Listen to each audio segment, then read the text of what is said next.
प्रिय संस्कृत मित्राणी नवा संस्कृता के संस्कृत प्लेटफॉर्म पर हम वाचन करते हैं महाकवि भर्तृहरि द्वारा विरचित नीति शतकम। और नीति शतकम में हम लोग मानस और पद्धति का वाचन कर रहे हैं। आज हम वाचन करेंगे मानस और पद्धति में श्लोक नंबर 29 का।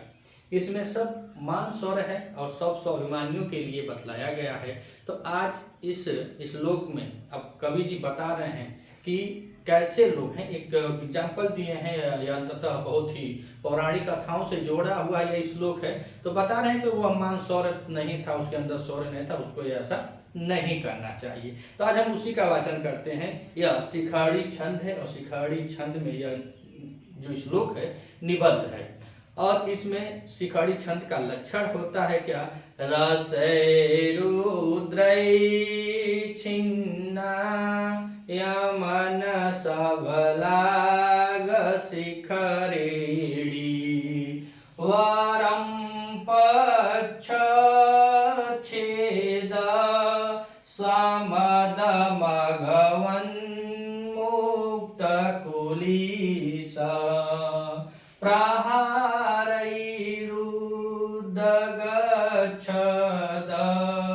बहुल दहनोदगार गुरुभिः तुषाद्रै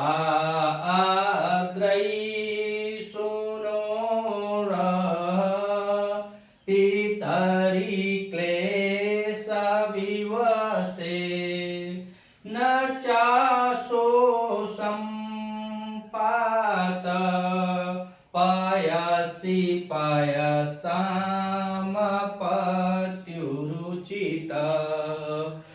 रसे रुद्रै छिन्ना यमन सबलाग शिखरेणी।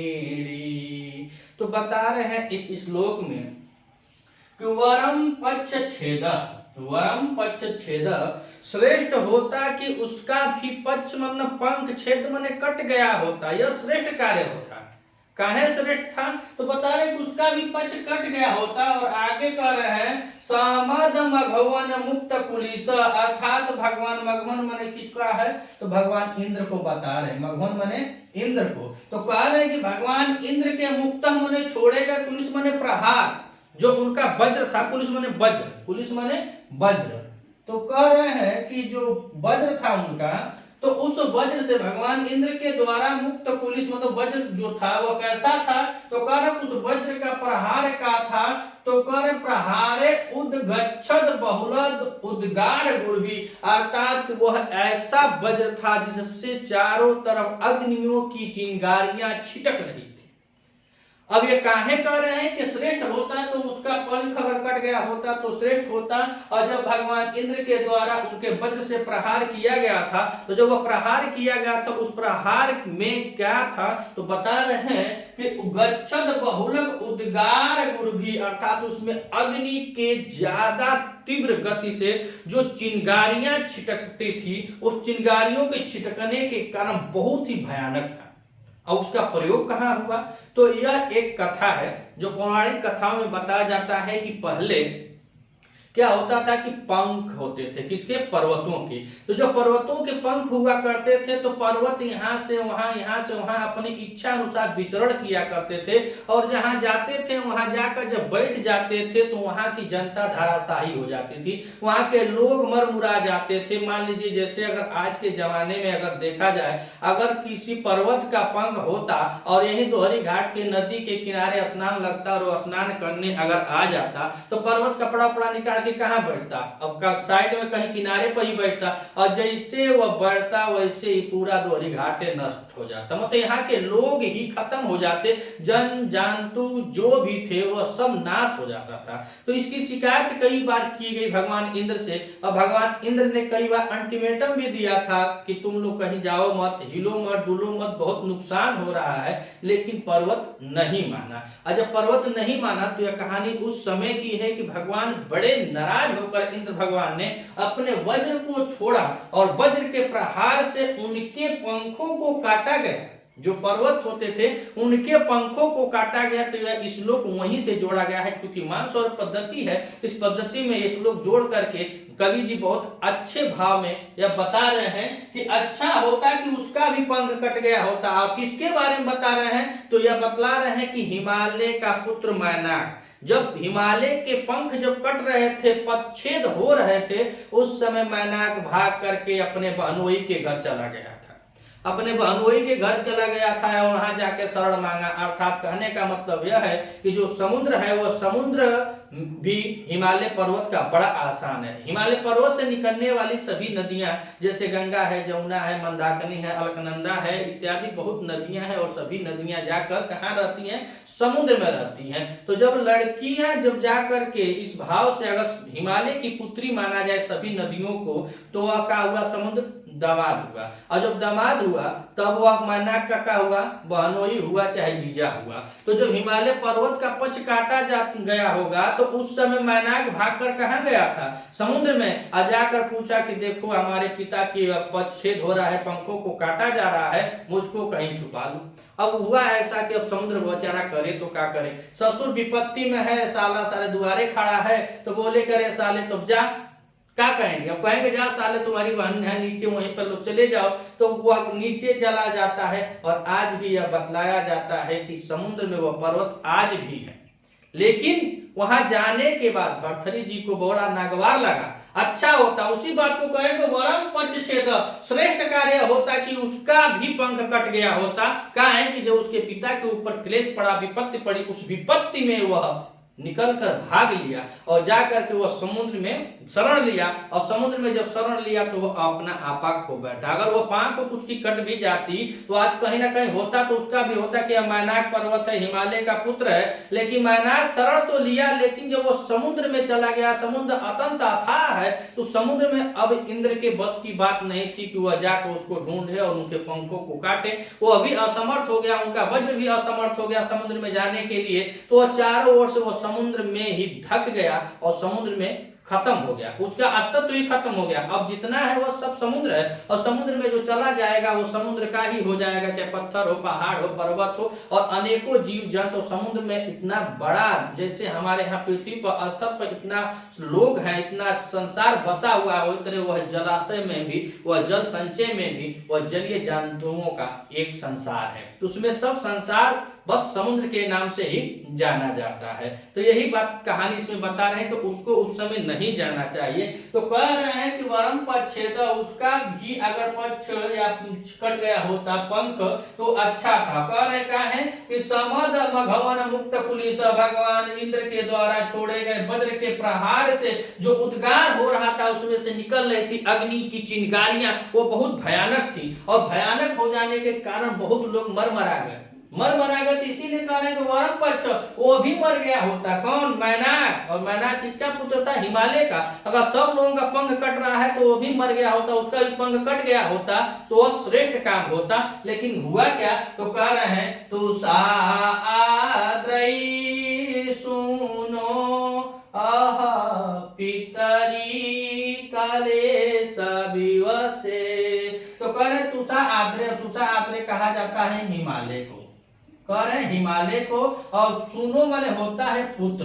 तो कह रहे हैं कि जो हिमालय का पुत्र मैनाक है, वरम पच्छेद, उसका भी पक्ष कट गया होता तो श्रेष्ठ होता। लेकिन बड़े दुख की बात है, कह रहे हैं पितरी कलेश विवश, जब पिता उसका संकट में था, जब पिता के ऊपर उतनी कष्ट आया, वह पिता जब कष्टों को झेल रहा था, उस समय वह क्या किया, तो कह रहे हैं कि न च आसो संपातः पयसी पयसानुपत्ति उचितम। अर्थात पयसानुपत्ति, पयसान माने जल का मालिक, जल का स्वामी जो समुद्र है, उसके पयसी माने जल में, आसो माने उसको, किसको कह रहे हैं, तो मैनाक को कह रहे हैं। मैनाक को न संपात उचित, उसको संपात माने कूदना उचित नहीं था। जब पिता क्लेश में थे, पिता, अब देखिए यहाँ पे माता कुमाता नहीं होती है, पूत कपूत हो जाते हैं, तो माता पिता ही ईश्वर के रूप होते हैं। माता पिता ही हमको पहले बोलना देखना, जिसके माध्यम से आप इस दुनिया को देख रहे हैं, जिस माध्यम से आज हम बोल रहे हैं, जो माध्यम से हम आप लोगों के साथ आप लोगों से मिल रहे हैं, यह सबसे पहली कड़ी हमारे माता पिता, और सबके सबके जीवन में है, माता पिता ही हैं तो सब हैं। तो देखिए मान सौर पद्धति में भर्तृहरि जी बता रहे हैं कि यह काम उसने अच्छा नहीं किया।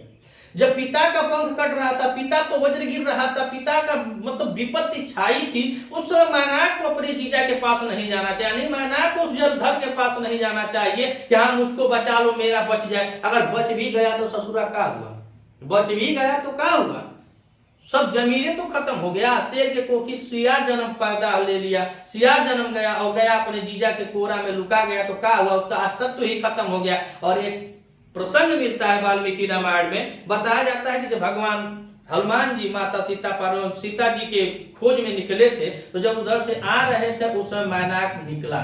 यह वाल्मीकि रामायण में कि मैनाक निकलता है और निकल कर उनसे अन्न विनय करता है कि हे प्रभु, दुनिया तो मुझे धिक्कारती है, लेकिन एक आसान आप कर दीजिए, मेरे सर पर भी, मेरे ऊपर भी एक पांव तो रख दीजिए, जिससे मैं तरनतार हूं, कुछ तो भलाई हो जाए मेरे द्वारा, नहीं तो यह पूरा सर्व दुनिया तो मुझे बस उल्टा सीधा धिक्कारती ही रहती है। तो एक काम वो किया था, तो उसी को कह रहे हैं कि तुषा आदरे सुनो, उस हिमालय के पुत्र, सुनो मैंने पुत्र है, तुषा आदरे हिमालय के पुत्र का वरम पच्छेद, वह श्रेष्ठ होता, वरम माने श्रेष्ठ, अगर उसका भी पंख कट जाता तो श्रेष्ठ कार्य था। लेकिन बड़े दुख के साथ कह रहे हैं, पितरी कलेश विवश, अपने पिता को क्लेश में, अपने पिता को विपत्ति में, अपने पिता को मुश्किल में, मुसीबत में देख करके उस ससुरा ऐसा बेटा था कि कहां चला गया, तो कह रहे न चासु संपात पैसी पैसा पत्ति उचित, अर्थात उस जलधि में, उस समुद्र के जल में उसको कूदना उचित नहीं था,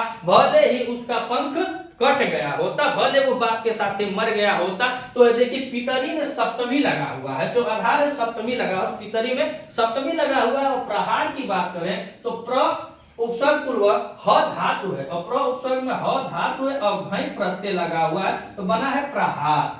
और असंपात की बात की जाए, जो संपात माने कूदना, और संपात में सम उपसर्ग पूर्वक पात धातु और घय प्रत्यय लगा हुआ है, पात धातु में घय प्रत्यय लगा हुआ, तो बला संपात।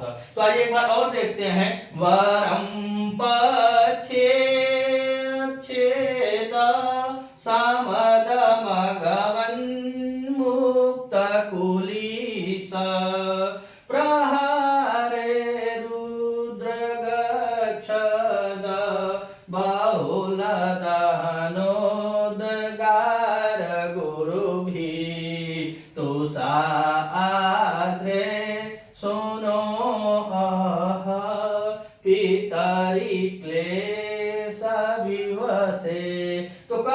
समद मघवन मुक्त कुलीस भगवान इंद्र के मदमस्त, मतलब मदमस्त भगवान इंद्र के प्रहार से, भगवान इंद्र के वज्र के प्रहार से गच्छत बहुल दहनोद्गार गुर्भी, बहुत अधिक अग्नि की चिंगारियां उत्पन्न होने लगी। और जो चिंगारियां उत्पन्न हो तो उससे वह काट रहे थे, उनका पंख काट रहे थे, किसका, पर्वतों का। जब पर्वतों का पंख काट रहे हैं तो अग्नि की बहुत चिंगारियों के छिटकने के कारण बहुत भयानक उनका वज्र हो गया था, और बहुत भयानक, इतना भयानक कि वो बहुत लोग वहां त्राही त्राही हो गए। तो वह भयानक हो जाने के कारण कहे तुषा आदरो सुनो, उस हिमालय के पुत्र को वरम पच्छेद, वह मर ही जाता, उनकी भाषा को मर ही जाता, तो कब वो श्रेष्ठ था। तुषा आदरे हिमालय के पुत्र का वरम पच्छेद, अगर उसका भी पंख कट गया होता तो श्रेष्ठ कार्य था, अगर वह मर भी जाता अपने पिता के लिए तो भी श्रेष्ठ कार्य था, मगर वह किया क्या।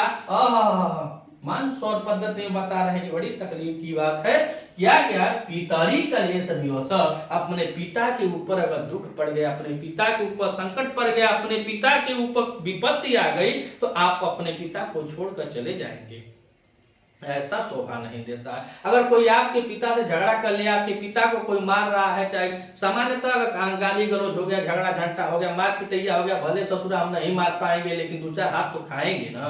अपने पिता को छोड़कर भागेंगे काहे को, अपने परिवार को छोड़कर काहे भागेंगे। वही मान सौर पद्धति में कर रहे हैं, स्वाभिमानी होते हैं, माननी होते हैं, वह छोड़कर भागेंगे नहीं। यही गलती को मैंने कर दिया कि जब पिता के पंखों को काटा जा रहा था तो बाबू वह छोड़कर भागा कहाँ, जलद के पास। तो वही कर कहा पितरी कलेश विवश, जब पिता के ऊपर विपत्ति आई, न चा असो, उसको किसको, मैनाक को नहीं चाहिए था, क्या नहीं चाहिए था, पैसान पत्तियों पयसी उचितम, अर्थात तो उस जलधर स्वामी अर्थात जल के स्वामी मतलब समुद्र के जल में कूदना उचित नहीं था। उस जल में उसको कूदना, समुद्र के जल में उसे कूदना उचित नहीं था, यह अनुचित था। यह मानसोत पद्धति बताती है कि अपमानी है, स्वाभिमानी है, तो अपने सम्मान के लिए, अपने स्वर के लिए, अपनी इज्जत सम्मान के लिए नहीं लड़ेंगे तो क्या करेंगे, तो सल्फास खा लो, उसमें आपकी मर्दानगी खत्म हो जाएगी। मानसोत पद्धति में कह रहे हैं कि अगर आप अपने मान सम्मान, अपने इज्जत अबरोह के लिए, अपने बाप, अपने मातारी, अपने बेटी बेटा,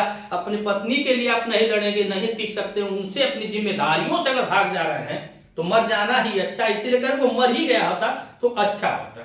अगर आप चैनल पर नए हैं तो चैनल को सब्सक्राइब कीजिएगा, अब वीडियो अच्छी लगे तो वीडियो को लाइक कीजिएगा और अधिक से अधिक शेयर कीजिएगा। हम इस चैनल के माध्यम से आप सभी भाई बहनों को निःशुल्क प्रतिदिन हम अब वीडियो भी भेज पाते हैं, क्या कि हमारे पास ऑनलाइन उतना व्यवस्था भी नहीं है, बोर्ड भी नहीं है, बहुत मतलब कुछ है नहीं, बस एक उमंग है, संघर्ष है जो आप लोगों के साथ लगे हुए हैं, चल रहे हैं, अपने लिए भी और आपके लिए भी, साथ आपका प्रयास हमारा। मिलते हैं अगले वीडियो में, तब तक के लिए नमः संस्कृत।